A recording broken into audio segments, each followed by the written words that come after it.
So we're here with Jade Grierson at Suggys Gym here in Newark.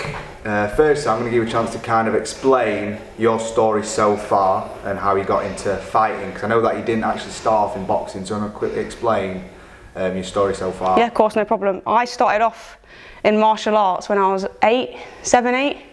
I got bullied as a kid, so my dad was like, right, not having this no more. Sent me to the local gym, Suggys Gym. Back then it was Newark martial arts, and I really enjoyed it. So as then I just carried on going through the motions. I gained a black belt in martial arts by the time I was 15, but I started competing in kickboxing when I was 13, and by the age of 17 I was the unbeaten European champion, so it's pretty impressive. Travelled to Thailand with the boys in the World Championships, and yeah, so ever since then, always loved the sport. I had a bit of a break when I was about 18, just as a teenager, and did teenage things. Came back 2018, thought I fancy a bit of boxing now. Everyone's going up in the scene, and I thought, why not? I'm capable, more than capable. Got the ring craft and the experience, especially with being a member of Suggys Gym. So we tried the amateur boxing scene, but it didn't really go in my favour as an amateur boxer. My style was more, as I say, for a professional kind of ring craft. I was always pulled up on silly things with the hands or rolling too low, but that is my style. So we did a few rounds as an amateur. We discussed turning pro back in 2019, but then lockdown hit. I went off, had a baby, Amani, and then now I've come back even more hungrier and determined to make a scene and stamp my mark in professional boxing. So it's took a long while getting this license. I mean, we've jumped through heaps and we've done everything to get this license, but here we are, we're waiting, eagerly waiting to make the debut. Didn't happen on the 8th, hopefully it happens on the 22nd, and yeah, that's the story so far. Brilliant. Do you want to quickly talk about the sparring you've had? Because I know that you've been getting experience sparring Natasha Jonas, doing bits with Savannah Marshall as well. Do you want to quickly talk about the sparring you've had and the experience you've had? Yeah, of course, yeah. I mean, the sparring with Natasha Jonas, I mean, that just come about. I think Dean was at an interview with another boxer of ours at the British board, and he overheard someone talking about needing some sparring for Natasha, and obviously Suggys Gym being Suggys Gym, we're always open to help people and help other boxers, and we thought, Dean just volunteered me, and I thought, yeah, we'll give it a go. That's amazing experience, isn't it, to spar with Natasha Jonas. So yeah, we went down to Bolton, Amir Khan's gym. I had the pleasure of meeting Amir, and he's a really nice guy and gave me a few tips and pointers, but we was able to go with spar with Natasha in about 3 or 4, maybe 5 different sessions, so it was really good travelling down there, really good experience. Got a lot of time for Natasha Jonas, very humble fighter. Yeah, so I got a lot of knowledge, a lot of experience with Natasha, especially with her being a southpaw fighter as well. That was really good. Since then, we sparred. We travelled down to Congleton to spar with Savannah Marshall. I think we requested that. We wanted to see where we was at, and just thought, she's training for the biggest fight of her life, you know what I mean, and wanted to be a part of that, so why not? So Dean gave a message to Peter, and he was really nice enough to invite us down, so we travelled down there. I was lucky enough to share the ring with Savannah 3 rounds. Very good, very good boxer. And then did a bit of sparring with April Hunter, yeah, so Sky Sports boxer April Hunter. Did a couple of rounds with her, so yeah, that was all good. Moving on to, I know like you said you wanted to turn pro over in 2019, then obviously COVID hit. Yeah. What was it like mentally for yourself having to, like obviously it was mentally hard for everyone, but knowing that you wanted to turn pro and knowing that it took 2 years off your career in some sense, what was it like having to deal with that? I think if you look back at my career, I was very successful as a kickboxer from a very young age, and I've always learned to be patient when it comes to the sport, and I'm a big believer in everything happens for a reason. So at that moment in time, I wasn't ready to sign as a pro. That's the universe telling me Jade Grierson's not ready to sign as a pro yet.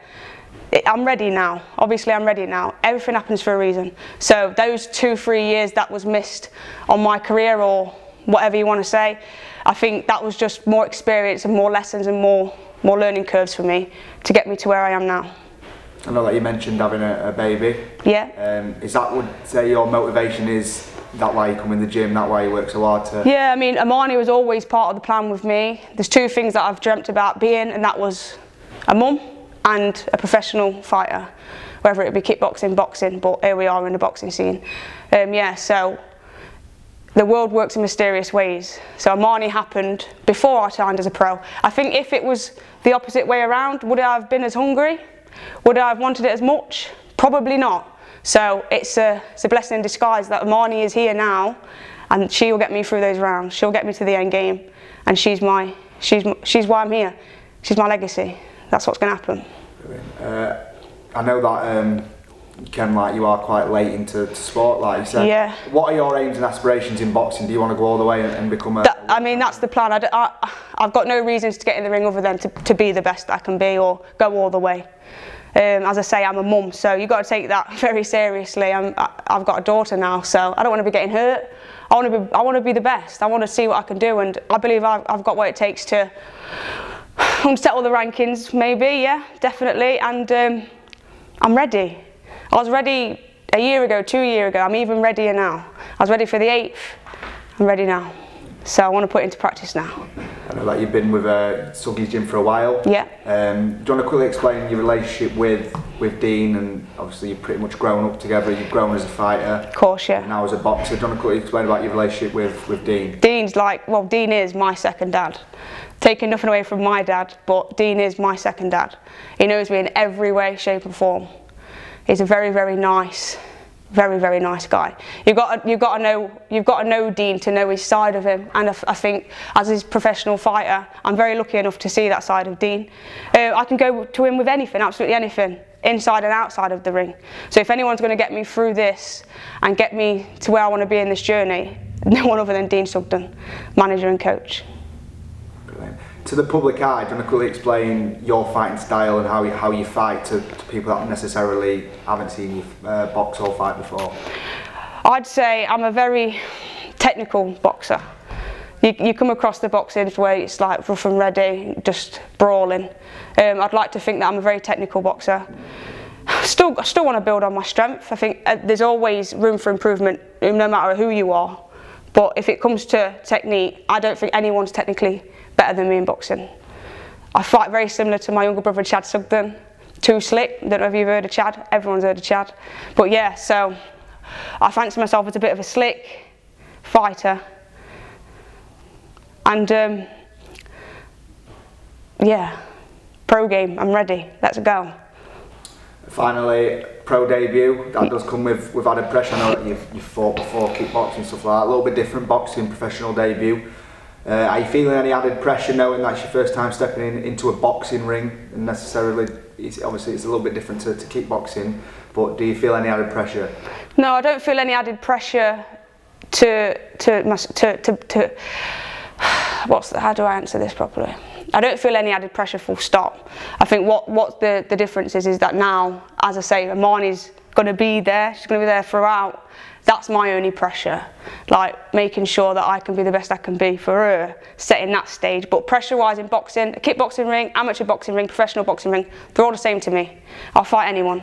Put anyone in front of me, we'll do it. So no pressure. Brilliant. I wish you all the best on the night. Looking forward to seeing you box, and yeah, looking forward to catching up on the night. Lovely, thank you.